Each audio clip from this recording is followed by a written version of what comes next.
When my father called me uneducated trash and slammed the door in my face, I didn't cry.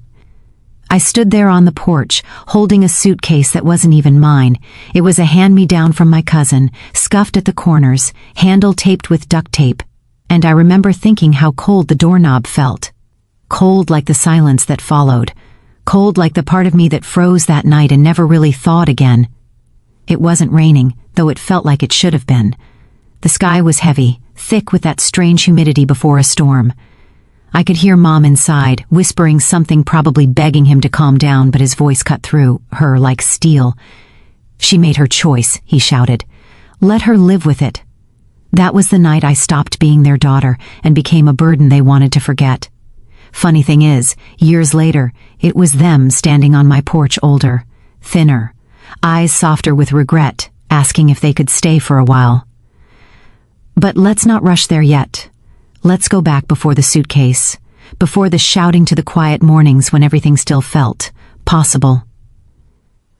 I grew up in a small town in Ohio, the kind of place where everybody knows which house smells like cinnamon rolls on Sunday and which one has the loud dog that keeps the mailman on edge. My family's house sat on the corner of Maple and Birch, paint peeling a little on the shutters, but always swept clean out front. Dad, Richard, worked at the factory just outside town. He was the kind of man who believed in hard work and not much else. Strong coffee, no sugar, early mornings, no complaints. Mom, Diane, was softer. She'd hum while folding laundry, always made too much dinner just in case, and smelled faintly of lavender lotion from the pharmacy. Then there was me, Emily. I wasn't rebellious, just different. I liked sketching instead of softball. I preferred second-hand books over new dresses. I wasn't top of the class, but I wasn't lazy either. Just quiet. Dad didn't like quiet. He said it made people think too much. Every morning before school, we'd sit at the table, sunlight spilling through the thin curtains. Dad would tap his mug on the table twice, his signal for get moving. I'd butter my toast, careful not to clatter the knife. He'd say things like, "You planning to go to college, Em?" I'd nod. "Yes, sir." "Then you better pull those grades up. Nobody gives scholarships to daydreamers." He didn't mean it cruelly, not then. That was just his way of showing care. I remember the last calm morning we had. Mom was making oatmeal, humming that same old tune, Moon River, I think, and Dad was reading the paper. The headline said something about layoffs at the plant. He didn't talk much, but I noticed his knuckles whitening as he turned the page. That night I heard my parents arguing in the kitchen. Not loud, just tired. Mom's voice trembled when she said, "Maybe Emily doesn't have to go to college right away. Maybe she can figure herself out first." Dad's chair scraped the floor. Figure herself out? You think the world waits around while you figure yourself out? That was the first time I realized my dreams were something he couldn't understand. After high school, I didn't get into the colleges Dad wanted. He called it a waste of potential, so I enrolled at the community college downtown, art and design. I was proud. Mom hugged me, whispered, "You're doing fine, sweetheart." Dad didn't say much. Just, "That's not a real degree." I started working part-time at a Diner Millie's place to pay my own tuition. I liked the smell of coffee and fried eggs in the morning, the way the regulars greeted me like I mattered. One of them was Mr. Lawson, an older man who ran a small sign shop in town. He saw my sketches once, little designs I doodled on napkins, and asked if I'd like to intern at his shop. I said yes. That's how I fell in love with design, the kind of love that makes your chest feel light and your hands want to move. But when I told Dad about it, he oaked at me like I'd said something obscene. "You quit that diner for a hobby job?" he asked. "It's not a hobby, Dad. It's design work. I'm learning real stuff, digital printing, logos, all that." "Logos?" he interrupted, laughing under his breath. "So you're drawing pictures now? That's your big plan?" I opened my mouth, but nothing came out. Mom reached for my arm under the table, a small, silent apology for both of us. That night, I packed my bag for work and left early. When I came home, the living room lights were off, but the TV was glowing. Dad sat there, beer in hand, eyes blank. "Uneducated trash," he muttered, not even looking at me. "Just like your mother's side of the family." The words slid into me like glass. I froze in the doorway, waiting for him to take it back. He didn't. The weeks after that were quiet. Too quiet. Mom avoided eye contact. Dad stopped asking about school. Dinner became an exchange of utensils and glances. Then one night, I came home to find my textbooks on the porch, soaked from the evening dew. Inside, Dad was pacing. "What's this?" I asked, holding up a soggy stack of art history notes. He didn't answer, just stared at the wall like he couldn't stand to look at me. "Dad, what's wrong?" He finally spoke slow, careful. "You think you know better than me, huh? Running around with that old man pretending you've got a future?" It took me a second to realize who he meant, Mr. Lawson. "Dad, he's my boss. He's 70. I don't care how old he is. You're embarrassing this family. Working for pennies, wasting your time." "Embarrassing?" I repeated. "For working, for trying?" He turned then, eyes hard, voice louder than I'd ever heard. "For not listening, for thinking you're smarter than the man who raised you." That was the moment something inside me cracked, small, silent, but final. I wanted to scream that I wasn't trying to be smarter. I was just trying to be myself. But the words wouldn't come. Only silence. And maybe that silence was what made him believe he'd won. Until the night he didn't. It was a Friday late summer, the kind of night when crickets fill every inch of air. I came home from work and found my things stacked by the front door. My clothes, my sketchbooks, even my toothbrush all neatly arranged, like an eviction notice written in folded fabric. Dad stood there, arms crossed. "You want to live your own life? Go live it. But not under my roof." Mom cried, begged him to stop. He didn't budge. I remember his last words as I stepped outside, suitcase in hand. "Let's see how far uneducated trash gets without Daddy's money." The door shut. And just like that, I was gone. It's strange, the sounds that stay with you. The echo of that door closing behind me, it didn't just sound like wood hitting metal. It sounded final, like a chapter sealing itself shut. I remember walking down Maple Street with my suitcase dragging behind me, the wheels clicking against the cracked sidewalk. Every porch light that flickered felt like an eye watching. Every car that passed seemed to slow down just a little too long. I didn't know where I was going, only that I couldn't go back. I ended up at my friend Rachel's place. She lived in a small one-bedroom above the laundromat downtown. When she opened the door and saw my puffy eyes, she didn't ask questions. She just said, "You can crash here for a bit." Her apartment smelled like dryer sheets and instant noodles. I slept on the couch that first night, staring at the ceiling fan spinning slow circles. I kept replaying Dad's words, "uneducated trash," over and over until they stopped sounding like his voice and started sounding like mine. But when morning came, I made a decision. I wasn't going to beg. I wasn't going to crawl back and apologize for wanting a life that made me feel alive. The next few weeks were rough. Between shifts at the diner and hours at the sign shop, I barely slept. I ate what I could afford, mostly diner leftovers and instant coffee. But for the first time in my life, every choice I made was mine. Mr. Lawson, my boss, noticed I'd been quieter than usual. One afternoon, he wiped his hands on a rag and said, "You're good, you know.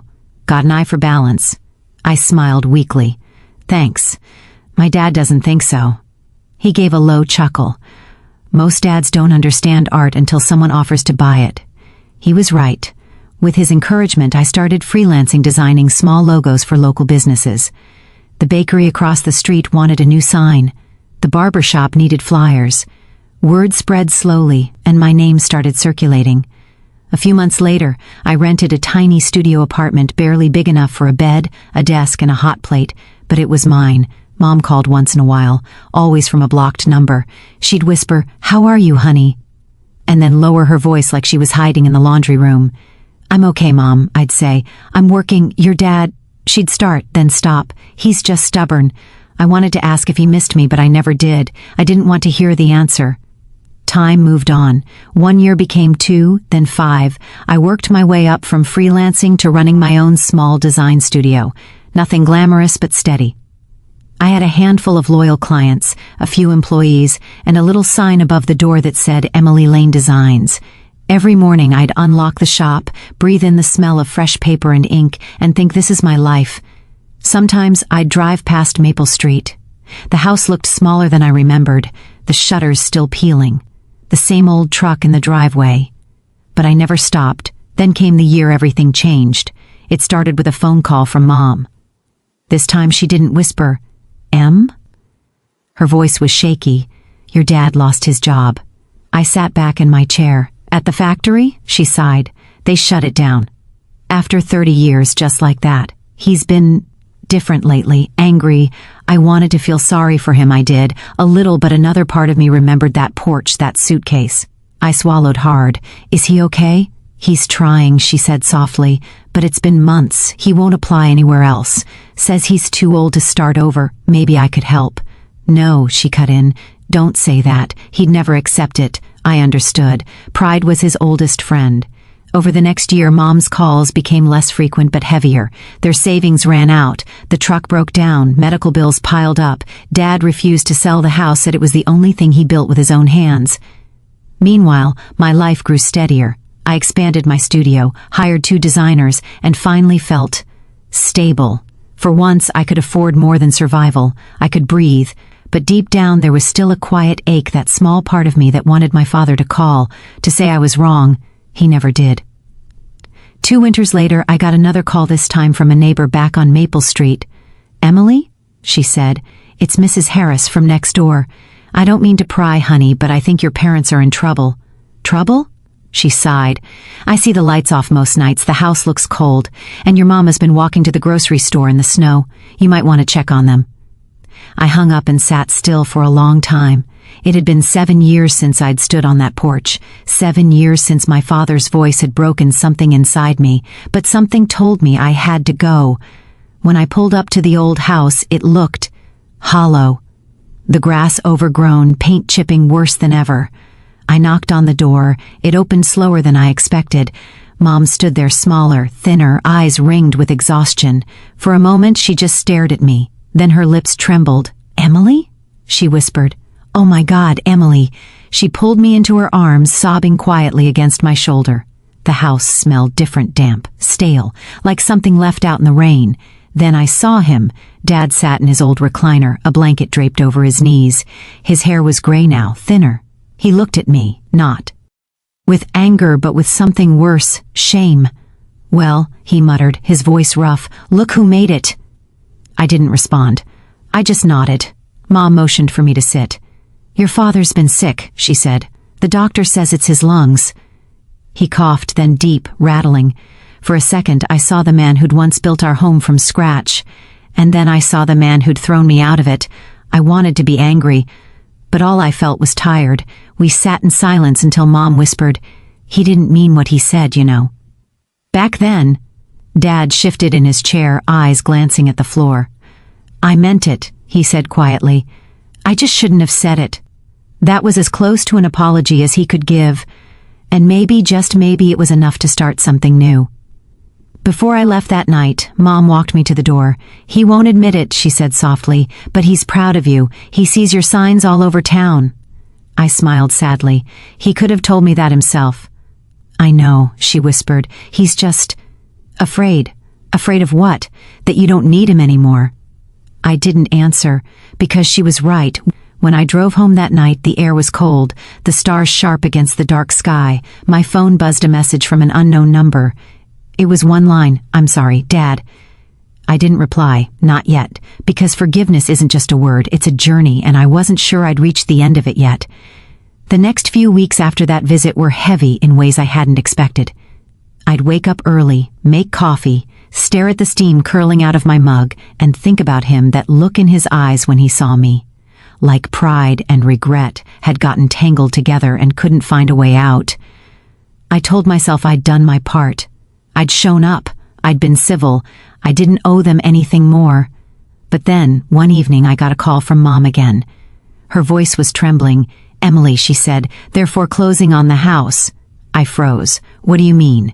She explained everything, how Dad had fallen behind on the mortgage after losing his job, how the bills had piled up faster than they could pay, how she'd sold her jewelry, even taken a part-time job cleaning offices, but it wasn't enough.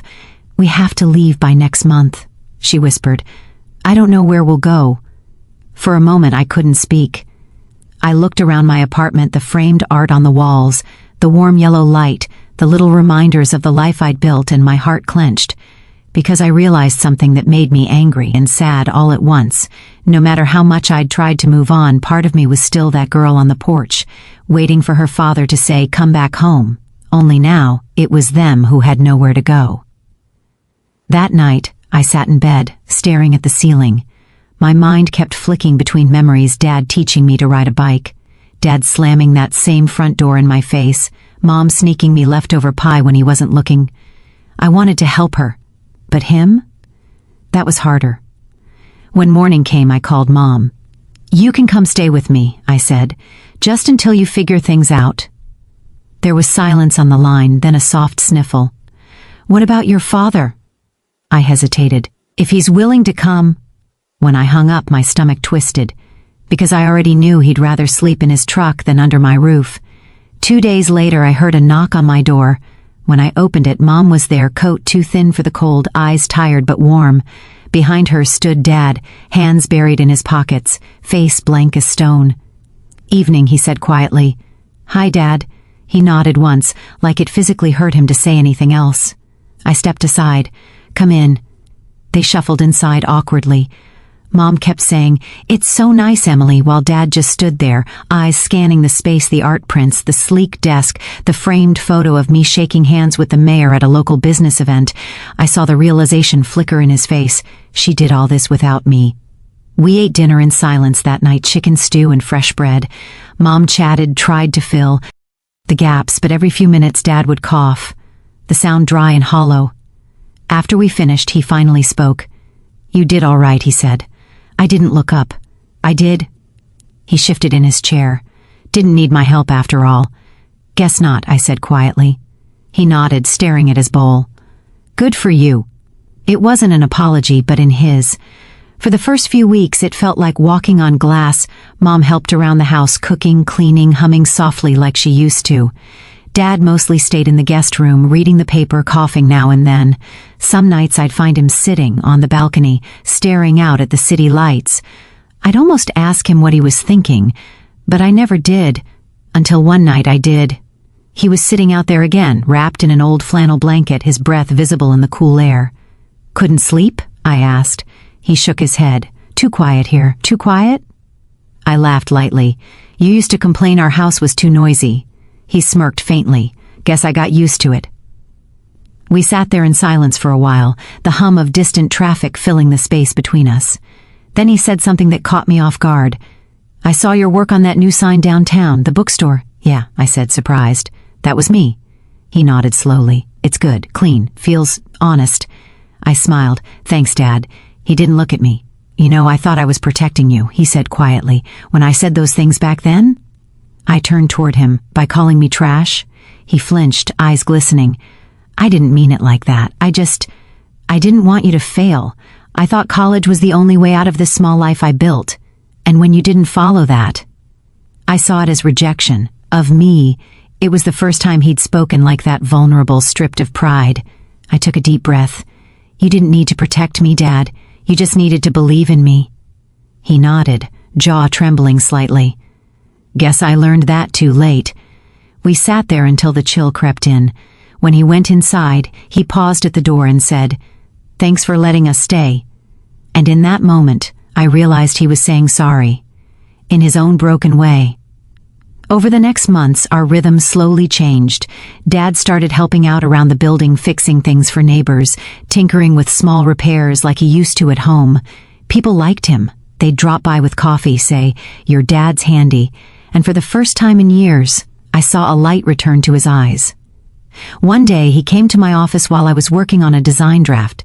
He stood there quietly before saying, "You're good at what you do. You should be proud." I looked up at him, that same man who once told me I'd never make it, and something in my chest softened. "I am," I said, "and I'm proud you're here." He smiled then, not big, but real. Just when things felt calm, life threw its curveball. One afternoon, I came home from a client meeting to find Mom sitting on the couch, tears streaming down her face. "Your father," she said between sobs. "He collapsed at the hardware store. I dropped my bag and ran." At the hospital, the hallway smelled of antiseptic and rain. I found him in a small room, pale oxygen mask over his face. He looked so fragile, so unlike the man who used to tower over me. The doctor said it was advanced COPD, years of factory air and smoking catching up to him. They could manage it, but not cure it. That night I sat by his bed, watching the monitor beep steady and slow. When he opened his eyes, he whispered, Don't look so sad, Em. You turned out better than I deserved. I reached for his hand. Don't say that. He smiled faintly. It's true, his grip was weak but warm. In that moment, I realized something simple and heartbreaking. Sometimes the apology we wait years for comes when it's already too late for the other person to forgive themselves. He stayed in the hospital for a week. Every day I visited. Sometimes we talked about nothing, the weather, the food, the nurses' jokes. Sometimes we sat in silence, just existing in the same room again. On the last day, he said, "Promise me you'll look after your mother. And don't let her forget the cinnamon rolls on Sunday." I smiled through tears. "I promise." He closed his eyes and whispered, "Good girl." The same words he used when I was 7 and brought him a glass of water on a hot day, and that was the first time in years those words didn't sting. When they discharged Dad, the house felt smaller, not physically, just quieter. He couldn't move around much, so we set up a recliner by the window where the afternoon light would spill in and warm his hands. Mom would knit nearby, humming softly like she always did when she was nervous. I adjusted my schedule, working from home more often. Clients didn't mind. My team handled the studio well, and I was grateful because every extra hour at home felt precious now. Dad changed in those months. He wasn't loud anymore. He didn't bark orders or criticize. It was time for people to speak. I didn't plan to say anything. But when the pastor asked if anyone wanted to share a few words, I felt a push in my chest. I walked up. My voice trembled at first. "My father and I didn't always see eye to eye," I began, a few people nodding gently. "He believed life was about hard work and discipline. I believed it was about purpose. We both learned the hard way that maybe it's about both." I paused, the room so still I could hear the old ceiling fan hum. When I left home, I carried his words like scars, but as I grew older, I realized they were also seeds. He planted strength in me even if it came through pain. And because of that, I built something I'm proud of. Because of that, I survived. I smiled faintly through tears. "So Dad, wherever you are, I forgive you. And I hope you forgive yourself." When I stepped down, Mom reached for my hand. Her eyes were wet but peaceful. "He heard you," she whispered. "I know he did." After the funeral, life slowed down. Mom stayed with me. The house felt emptier, but lighter somehow, like a storm had passed and left quiet behind. We planted a small tree outside my building, a maple, just like the one that used to stand in front of our old house. Every morning I'd pass by it on my way to work, touch its leaves and whisper, "Morning, Dad." It became our ritual. Months turned into a year. Business thrived. I began mentoring young designers' kids who reminded me of myself at their age. Unsure if they'd ever be enough. Whenever one of them would doubt their talent, I'd say, "Don't let anyone tell you your dream isn't real. Sometimes the world just hasn't caught up to it yet." And each time I said it, I could almost hear Dad's voice saying, "That's my girl." One evening, I found Mom sitting by the window, knitting quietly. The sky outside was streaked with pink and orange, the kind of sunset that made you forget, for a second, how fragile life really is. She looked up and smiled softly. "You know, he was proud of you every single day at the end. He used to watch you leave for work and say, 'That one figured out the world better than I ever did.'" I laughed softly, blinking away tears. "He could have told me that." She chuckled. "You know your father. Pride and love were always fighting for first place." We both smiled at that. Then she said something I'll never forget. "Maybe that's what forgiveness really is, loving someone enough to let the good memories win." Looking back now, I realize life has a strange way of balancing itself. My father's rejection taught me independence. His silence taught me patience. His eventual humility taught me compassion. It took losing him to understand him and to see how much of him lived in me. I still hear his voice sometimes, especially when I'm working late, pencil tapping against the desk. "Do it right, Emily. Don't cut corners." And I smile because I finally know what he meant. It's been 3 years since he passed. Mom still lives with me. We bake cinnamon rolls on Sundays. We talk about him more now, not with bitterness, but with warmth. Sometimes when the maple tree outside catches the wind, I swear it sounds like him laughing. And maybe that's enough. It's funny, isn't it? How life circles back. How the same roads we once ran away from somehow lead us home again, not because the pain disappears, but because we finally learn how to carry it differently. I used to think forgiveness was something you gave to people, that it was a gift you handed out when someone apologized the right way. But I've learned forgiveness isn't for them, it's for you. It's the moment you stop bleeding over what you can't change, the moment you let peace sit beside grief, not instead of it. For a long time, I hated my father for choosing pride over love. But as the years passed, I saw how fear can wear the mask of anger. He wasn't just trying to control me, he was trying to protect the only world he understood. A world built on rules, work, and order. He didn't know how to dream outside of that. And I was born to, so maybe our lives weren't meant to fit perfectly together. Maybe they were meant to teach each other what the other was missing. He taught me to fight harder than I thought I could, and I taught him that love isn't a prize you earn, it's a truth you live. Last week I walked out to that little maple tree I planted by the studio. Its leaves had turned to soft gold, the kind that catches sunlight and holds it for a while before letting go. I brushed a few fallen leaves off the soil and said softly, "You'd laugh if you saw me now, Dad. Still stubborn, still dreaming too big." And in that quiet breeze that passed through, I could almost hear him chuckle, that deep, rumbling sound I used to dread, now somehow comforting. It made me think, maybe love doesn't die with people. Maybe it just changes form. Maybe it turns into sunlight on old leaves, or the warmth in your chest when you finally stop running from your own story. If you're listening to this, if you've ever been called less than by the people who were supposed to lift you up, let me tell you something. Their disbelief isn't your reflection. It's their limitation. And one day, when you stand tall in the life you built with your own hands, you'll realize you didn't need their permission. You just needed time to prove to yourself that you were never uneducated trash. You were a blueprint. They didn't know how to read. So hold your head high. Build your dream quietly, brick by brick. Let them talk, let them doubt. Because the day will come when their silence will sound a lot like respect. And when it does, forgive them, not because they deserve it, but because you do. That night, after visiting the tree, I sat by my window, watching the stars blink through the branches. Mom was asleep in her chair, a blanket over her lap. The world felt gentle for once, and I realized this was all I ever wanted. Not revenge, not recognition, just peace. The kind that doesn't need to be announced. The kind you find quietly after years of fighting to understand the people who hurt you. So when I say my story is about forgiveness, I don't mean it came easy. I mean it came slowly, like sunlight creeping into a cold room. And when it finally filled the space, I didn't push it away. I let it stay. Because in the end, forgiveness didn't make me forget what happened. It just helped me remember it differently. And maybe that's what love really is.